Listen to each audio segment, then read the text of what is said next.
نن د 2024 کال د جنوري لومړۍ نیټه ده. تر هر څه د مخه تاسو درنو لیدونکو ته د نوي کال مبارکي او نیکې هیلې وړاندې کوم.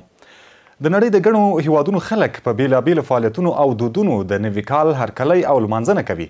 هر کال د ډسمبر 11 نیټې په شپه زرګونه کسان د امریکا نیویارک ښار په ټایمز میدان کې راغونډیږي، د نوي کال د راتګ لمانځنه کوي او په ګډه یې د رارسېدو پاتې شیبې شمیري. ډنمارکیان د هر کال په وروستۍ شپه د نوي کال د زنګ وهلو په اورېدو سره له څوکیو او میزونو لاندې ټوپونه اچوي او په ورته وخت کې د هسپانیې خلک بیا د 12 انګورو په خوړلو سره د نوي کال هرکلی کوي او دوی فکر کوي چې د همدې لارې په نوي کال کې نیکمرغي ترلاسه کولی شي. چین زموږ تر ټولو لوی ګاونډی او لرغونی هیواد دی چې څه باندې 15,000 کلن تاریخ لري. نو چینایان د نوي عیسوي کال د هرکلي لپاره څه کوي؟ نن د CGTN له خبریالې سپوږمۍ سره په همدې اړه خبرې کوم. سپوږمۍ جانې، نوی کال مو مبارک شه. په چین کې خلک نوی کال څنګه لمانځي؟ که په اړه یې معلومات را سره شریک کړئ.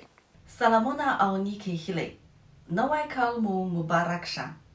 چینایان همیشه د نوي عیسوي کال په رخصتۍ کې له خپلې کورنۍ سره سفرونه کوي.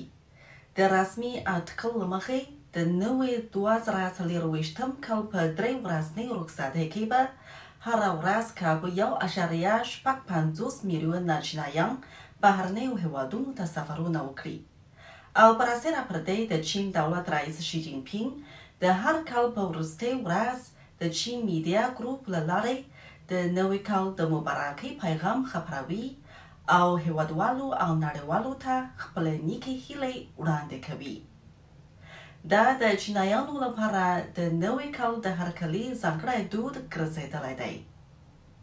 د چین دولت رئیس شي جین پینګ د نوي 2024 کال د مبارکۍ په خپل پیغام کې د عامو خلکو ژوند ته ډېره پاملرنه کړې او ویلي یې دي چې د ماشومانو پالنه او تعلیم، د ځوانانو کارموندنه او روزنه او د زړو کسانو طبي درملنه او ساتنه هم د کورنیو هم د دولت چارې دي.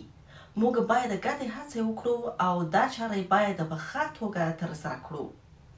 هغه په پیغام کې د نړۍ په ځینو ځایونو کې روانو جګړو ته هم اشاره کړې او په خبره یې چینایان سولې ته ډېر ارزښت ورکوي او موږ به له نړیوالې ټولنې سره د انسانانو سرنوشت او ګټو ته په کتو د بشر د ګډ برخلیک ټولنې د جوړولو چارې پر مخ یوسو او لا ښه نړۍ به جوړه کړو.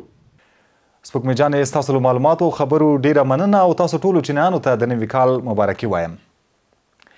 2023 میلادي کال پای ته ورسید او د نوي 2024 کال د پیل وختونه دي. زموږ همکارانو په کابل کې له ځینو ښاریانو سره خبرې کړي دي چې دوی په 2024 کال کې کوم پلانونه لري او د افغانستان او چین ترمنځ د اړیکو په اړه په کوم نظر دي. نو په همدې سره به د ټولنې هندارې نننۍ ځانګړی پروګرام هم پای ته ورسیږي. راتلونکي کال ته دا پلان ده چې کانکور امادګي ووایم او پوهنتون ته ځان کامیاب او انشاءالله چې په راتلونکي کې به د چین سره اړیکې لا پیاوړتیا پیدا. هیلې ارزوګانې خو مو ډېرې دي خو د دغه کال لپاره یو خاص پلان لرو چې د پوهنتون لومړی کال مې ده. نو زه راغلی یم همدا اوس نه خپل کار شروع کړی د کال لپاره چې د اکسوس کتابخانې ته تر څو زه خپل معلومات ترلاسه کړم د جغرافیې په اړه. ما خو از سال نو نوي کال ته مو هیله دا ده چې زموږ افغان سوداګر له نورو هیوادونو ښه او ارزان بیه مالونه راصادر کړي. فعلا شکر الحمدلله کارونه ښه روان دي. موږ خوشحاله یو. په افغانستان کې کارونه شروع شوي دي، همداسې یې دوام غواړو. راتلونکي کال ته هم ډېر پلانونه لرو چې هم غواړو دوکان کې نور لا ښه سرمایه‌ګذاري وکړو او هم د تعلیم برخه کې کوشش کو تعلیم ته نور هم پلانونه ولرو. ولا سال آینده سال خوب ولا تیر کال هم ښه کال و او د راتلونکي کال لپاره هم هیله لرو چې یو ښه او خوشحاله کال واوسي. د خلکو لپاره کاروبار وي چې خلک پکې بوخت وي او ورځنۍ چارې یې سمې مخته روانې وي. موږ چې اوس ګورو له چین سره مو اړیکې ښې دي د اوس لپاره. خدای دې وکړي چې په راتلونکي کې هم داسې د یو ښه ګاونډي په توګه راسره اړیکې ولري. میکنه بدل چیز همسایه‌داری خوب است.